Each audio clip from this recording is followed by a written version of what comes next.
Oi, pessoal, mais uma aula, vamos iniciarmos, né? E aí, esse capítulo, nós vamos falar sobre os nossos ecossistemas e os biomas, tá? A gente precisa preservar para que no futuro não venha a faltar. E uma preocupação é o nosso Pantanal, né? Que está sofrendo consequências gravíssimas em consequência das queimadas.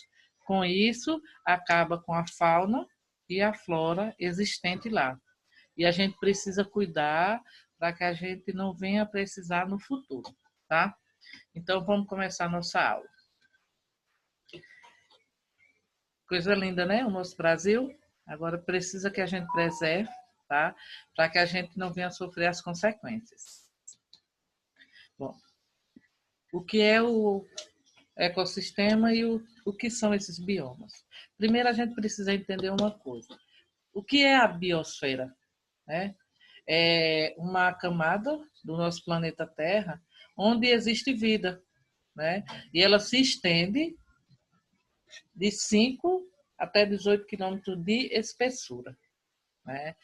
A ecologia, gente, é uma área da biologia na qual ele estuda a relação que existe entre os seres vivos e o meio ambiente, né, que sobrevive. Biomas, na realidade, são grandes áreas do planeta onde ele apresenta clima bem definido, né, como a flora, que está relacionada à diversidade desses vegetais, e a fauna, que está relacionada à diversidade dos animais. São bem característicos, né? E também, além de outras condições ambientais, como a altitude, né? O tipo de solo, os alagamentos e as queimadas, que a gente diz que é natural, mas de uma certa forma tem a intenção do ser humano, tá? O que são ecossistemas? Né? Ecossistema, gente, é aquele conjunto de todas as relações entre os fatores bióticos e abióticos. Bióticos, né? Ele tem vida. Abiótico, esse A precedido da palavra biótico significa ausência de vida, né? Então, esses componentes, eles podem ter, são os vegetais e os outros seres vivos. Os abióticos são aqueles que não têm vida, mas que de uma certa forma faz parte desse ecossistema. No caso dos componentes bióticos, eles precisam de condições para a sua sobrevivência, como a luz. Né? A luz ela é necessária às plantas. Por quê? Porque eles vão realizar a fotossíntese. Lembrando que é a partir da fotossíntese que esses vegetais produzem esse oxigênio. Se não realizar a fotossíntese, não haverá oxigênio, né? Com relação à temperatura da água, bom, essa temperatura da água, ela aumenta. Ou então, esse oxigênio ele é dissolvido, diminui, e aí vai acabar provocando a morte de muitos organismos, né? O que seriam as rochas e lamas? Bom, eles ficam no fundo, né? E as margens de lagos. E aí eles servem também tanto para esconderijo, né? E tem seres que infelizmente se alimentam disso aí. Os sais minerais, eles são bem importantes, porque eles são vividos nessa água, né? Para os organismos que ali vivem. Porque se não existir os sais minerais, eles ficam cada vez mais debilitados e com isso acaba morrendo. Bom, o que são ecossistemas e, novamente, biomas? Por que isso sempre, sempre? Porque é o nosso conteúdo. Né? Então, o conjunto de todos esses seres vivos do ecossistema, ele recebe o nome de comunidade, porque é uma comunidade de cada espécie. O que é habitat? Habitat é o lugar onde esse organismo vive na natureza. Cada um tem o seu lugar específico, né?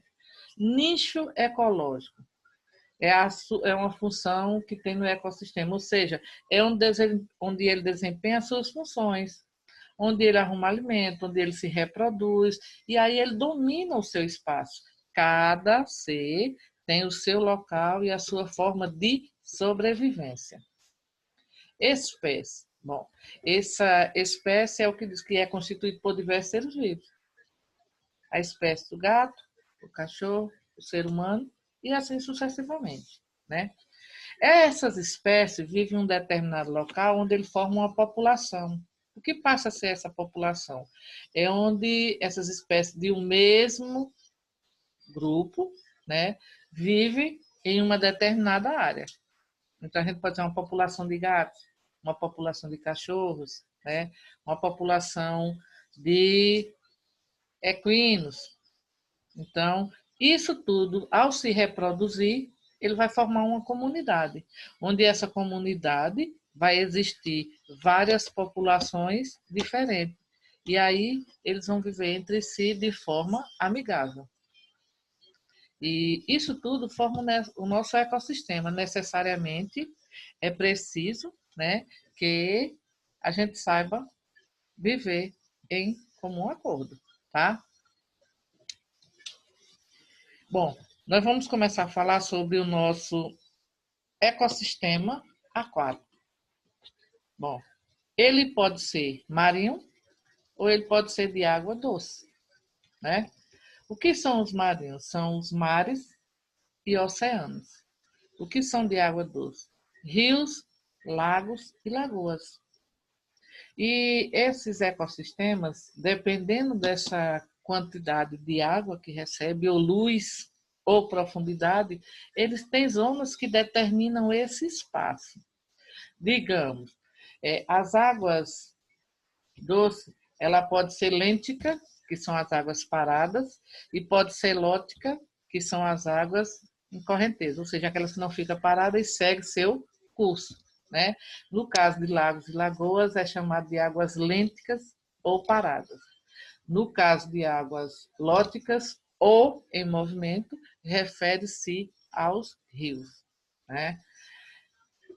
Esse ambiente marinho, gente, ele se divide em zonas. Por que em zonas? Porque ele depende da profundidade até que ponto essa água chega. No caso da zona litorânea, ou entre mares, ela tem um limite muito alto ou baixo, vai dependendo dessa quantidade. Eu chamo assim, aquela água superficial, né? Porque é um limite que vai existir entre o nível do mar. Então, ela não é muito profunda. Já a região nerítica, né?